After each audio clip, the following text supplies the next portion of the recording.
Hello friends, welcome to learn economics and law. आज हम बात करेंगे आ, हमारा चैप्टर चल रहा है। अब हम नया चैप्टर स्टार्ट करेंगे। एक मिनट, अरे कहाँ गया ये बिना कौन सा हम आ गया। एक सेकेंड। हम हमारा चैप्टर 4 चल रहा है, ठीक है। हाँ, ये वाला merger and amalgamation, accounting expect of amalgamation, ये हम आज शुरू कर रहे हैं। यानी कि अमलगामेशन के लिए अकाउंटिंग स्टैंडर्ड कहाँ कहाँ कैसे कैसे इस्तेमाल होते हैं। एप्लीकेबिलिटी में सबसे पहले लिखा है आपका accounting standard 14, accounting for amalgamation lay down. यहाँ पर आप देख सकते हैं। एक मिनट, मैं इसको हाईलाइटर ले लेती हूँ, इससे आपको ध्यान रहे, ठीक है। ये रहा accounting standard 14, accounting for amalgamation, lay down the accounting and disclosure requirement in respect of amalgamation of companies and the treatment of any resultant goodwill and reserve. यानी कि कंपनी क्या होती है, जो अकाउंटिंग स्टैंडर्ड अमलगामेशन में आप अकाउंटिंग स्टैंडर्ड की बात कर रहे हैं, यानी कि अकाउंटिंग स्टैंडर्ड 40 बात करता है कहाँ पर एप्लीकेबल होता है, अकाउंटिंग फॉर अमलगामेशन।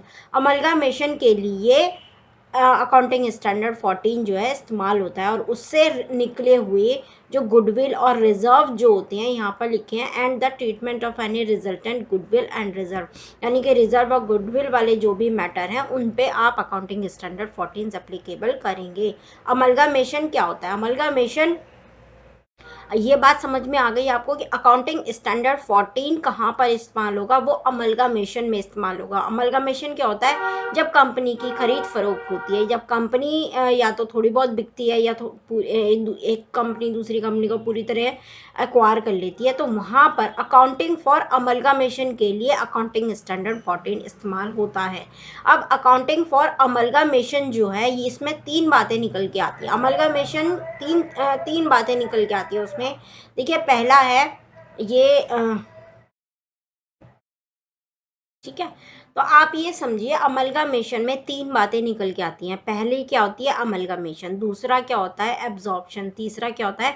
External reconstruction. चाहे तो आप लिख सकते हैं कहीं पर, पहला है अमलगामेशन, तीसरा है एब्जॉर्प्शन और दूसरा है एब्जॉर्प्शन और तीसरा है एक्सटर्नल रिकंस्ट्रक्शन। यानी कि आप कैसे करेंगे? अमलगामेशन में क्या होता है, जब ए और बी मिलके एक नई कंपनी फॉर्म करते हैं, सी, यानी कि ए और बी कि दोनों की आइडेंटिटी क्या हो गई? खत्म हो गई, और एक नई कंपनी फॉर्म हो गई, सी, तो उसको तो आप बोलेंगे अमलगामेशन। वो पूरा प्रोसेस क्या हो गया? अमलगामेशन।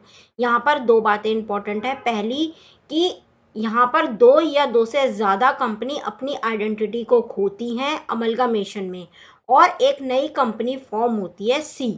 कोई भी कंपनी हो सकती है, सी तो मैं एग्जांपल दे रही हूँ, कोई भी एक नई कंपनी फॉर्म होती है और 2 या 2 से ज़्यादा कंपनी अपनी आइडेंटिटी खोती हैं। ये हो गया अमलगामेशन, पहला पॉइंट। अमलगामेशन का ये मतलब होता है। तीसरा होता है अमलगामेशन में ही एब्जॉर्प्शन। एब्जॉर्प्शन होता है यानी कि ए ने बी को परचेज कर लिया, ए ने बी को परचेज कर लिया, यानी कि क्या हुआ? बी तो अपना काम वैसे ही कर रही है, सॉरी, ए तो अपना काम वैसे ही कर रही है, बी को परचेज किया है ए ने, यानी कि बी की आइडेंटिटी खत्म हो गई। यहाँ पर क्या होता है? कोई नई कंपनी फॉर्म नहीं होती है, सिर्फ एक कंपनी अपनी आइडेंटिटी को खोती है, ठीक है। एब्जॉर्प्शन में क्या होता है? ए परचेज कर रही है बी को, तो सिर्फ वहाँ पर जहाँ पर सिर्फ एक कंपनी अपनी आइडेंटिटी खोए और कोई नई कंपनी ना बने, उसको आप एब्जॉर्प्शन बोलेंगे। एक्सटर्नल रिकंस्ट्रक्शन तीसरा पॉइंट है। एक्सटर्नल रिकंस्ट्रक्शन में क्या होता है? जब कंपनी ए अपना सिर्फ नाम चेंज करती है, कोई भी कंपनी अपना सिर्फ नाम चेंज करती है, उसको एक्सटर्नल रिकंस्ट्रक्शन बोलते हैं। कि भैया यदि ए कोई कंपनी है और वो ये सारा काम वैसे ही कर रही है, पर उस नाम से अब आगे चलना पॉसिबल नहीं हो पाएगा, तो उसने क्या करा? अपना सिर्फ नाम चेंज करा, बाकी सारे अकाउंटिंग स्टैंडर्ड वैसे ही रहेंगे। तो यहाँ पर क्या कह रहा है कि अकाउंटिंग स्टैंडर्ड 14 जो है वो किस में एप्लीकेबल होगा? अमलगामेशन में। अमलगामेशन शब्द से क्या निकले? 3 निकले, एक अमलगामेशन, एक एब्जॉर्प्शन और एक एक्सटर्नल रिकंस्ट्रक्शन। तो एक्सटर्नल रिकंस्ट्रक्शन में तो सिर्फ नाम चेंज हुआ है कंपनी का, यानी कि क्या हुआ? उसमें तो सिर्फ आप कोई अकाउंटिंग स्टैंडर्ड कोई चेंज नहीं होंगे। अकाउंटिंग में कोई भी अकाउंट्स में कोई भी चेंज नहीं हुआ, सिर्फ आप ए कंपनी की जगह बी कंपनी रख देंगे। जो नाम चेंज हुआ है सिर्फ आप नाम चेंज कर देंगे कंपनी का, बाकी सारे अकाउंट्स वैसे ही मेंटेन होते रहेंगे।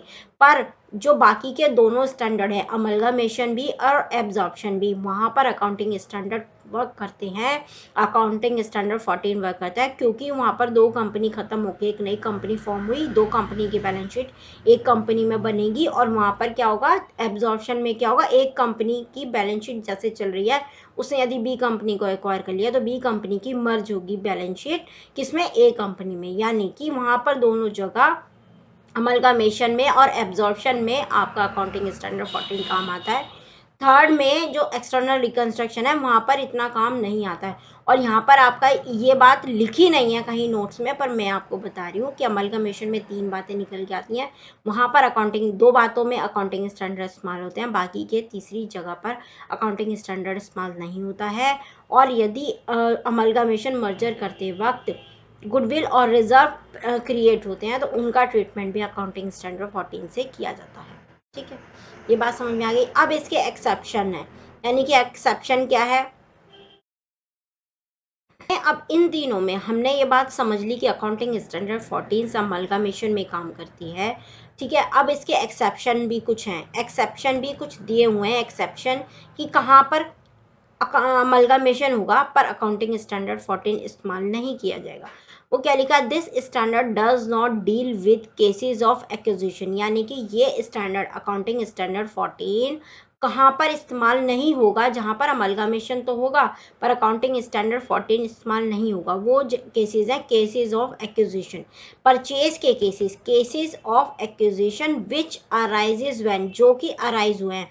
एक्विजिशन तो हो रहा है, एक्विजिशन मतलब परचेज, परचेज तो हो रही है एक कंपनी दूसरी कंपनी में, पर कौन सी सिचुएशन अराइज हो रही है, when there is a purchase by one company to buy one company of the whole और पार्ट ऑफ शेयर्स, यानी कि एक कंपनी किसी दूसरी कंपनी को पूरी तरीके से खरीदती है या फिर उसका कुछ पार्ट खरीदती है उसके शेयर के रूप में, ऑफ द होल और ए पार्ट ऑफ ए शेयर।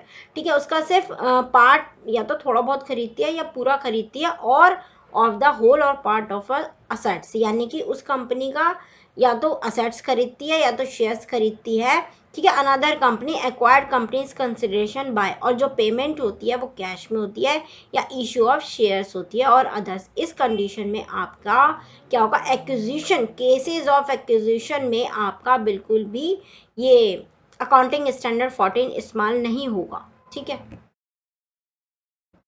ठीक है, यदि पेमेंट आपकी कैश में और उसमें शेयर्स में, यदि ए कंपनी ने बी कंपनी को खरीदा, पूरी तरीके से खरीद लिया या उसका कुछ पार्ट खरीद लिया, कोई असेट्स खरीद ली उसमें, और उसने क्या करा, कैश पेमेंट कर दी, या फिर उसने क्या करा, भैया लो हमारी कंपनी के कुछ शेयर ले लो इतने वैल्यू के और हम तुम्हें इस रूप में पेमेंट करेंगे, तो यदि ऐसा कुछ होगा तो एक्विजिशन, केसेस ऑफ एक्विजिशन में अकाउंटिंग स्टैंडर्ड 14 इस्तेमाल नहीं होगा। ठीक है, उसके बाद क्या लिखा है, securities in the acquiring company और partly in one form and partly in another.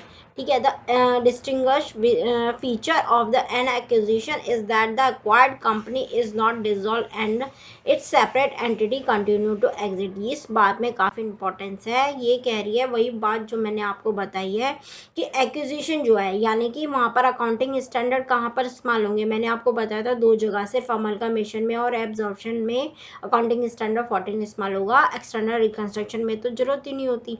Part of the share, यानी कि उसमें क्या हो रहा है, पार्ट ऑफ द शेयर, और एक सेकेंड, हाँ ठीक है, acquired company is not dissolve and its separate entity continue to existence, यानी कि जो एक्वायर्ड कंपनी है, जो एक्वायर हुई है, यानी कि जो जिसका परचेज हुआ है वो कंपनी पूरी तरीके से खत्म नहीं हो रही है।